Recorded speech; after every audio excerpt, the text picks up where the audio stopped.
Is the TSA spinning out of control? You hear stories of grandmothers being patted down, 3-year-olds being inspected, while serious threats are overlooked. Here to give her take is Congresswoman Marsha Blackburn. Thanks so much for joining us. Good to be with you. I know you've been studying this particular issue. What did you find?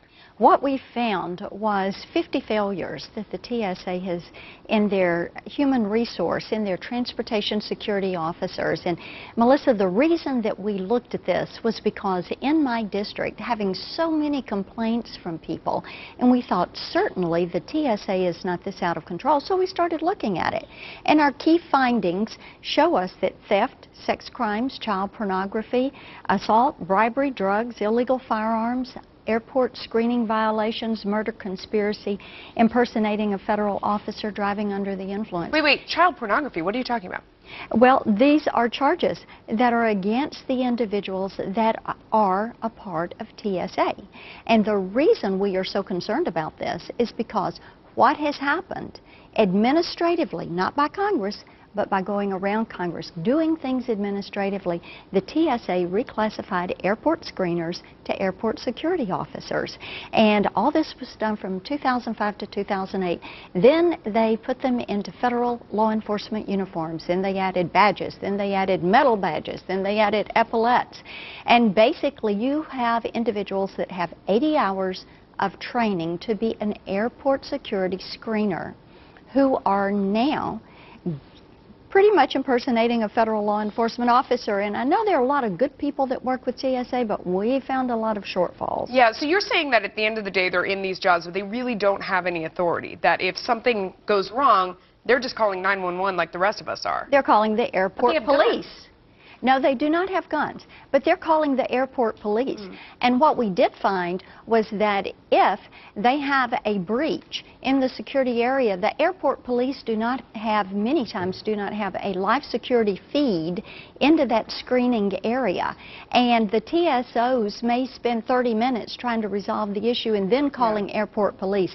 This is something where we don't need duplications. We do not need the TSA elevating individuals to TSOs.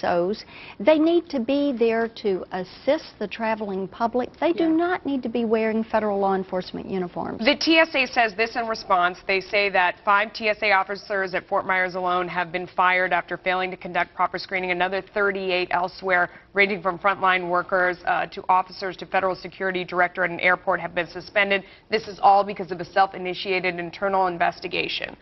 So they basically say they're there, they're looking at the problem. You know, maybe if we see these incidents that you see on the news, that you see on YouTube and whatever else, these are a few bad actors, and that really they're screening millions of people a day, and they're trying to keep us all safe. What do you say to that? There are 46,000 individuals that are now transportation security officers. I have 50 crimes that are in my report alone. We have so many different complaints. I have a survey up on my website, blackburn.house.gov, where we have this report where people can go in and talk about the complaint that they have with TSA. You have airport security officers that are there. Yeah. They are trained policemen. And here's the difference. Let's say someone in New York or Nashville wanted to be a police officer. They meet certain requirements to do their application. They go to school for about 6 months. Then they can use their new title and wear the uniform of a law enforcement officer. Yeah, but what's this? TSOs, 2 weeks. What's the solution, though? I mean, do we want to put police officers at the airport? Do we want to put military personnel? Who should be doing this instead? If you say these guys are doing a bad job, who should we have screening instead? Melissa, here's the solution. We need the TSA to go back to assisting the traveling public, just being screeners. If there is someone who is breaching security, then it needs to be the airport police. Okay. The TSOs don't need to be on our highways where they are, at our train stations where they are. They do not have the ability to arrest or detain terrorists. They are not acting on actionable intelligence. Okay. So, that makes sense. Thank you so much for joining. Thank I gave you a Melissa buck, but it looked like a bribe, so let's not do it. I can't go there. Thank you so much for joining us. We appreciate it. Up next, we talk about the gender wage gap. Is it a money myth or reality? Find out the real reasons behind the pay divide. Even when they say it's not, you know it's always about money. Don't go away. Thank you.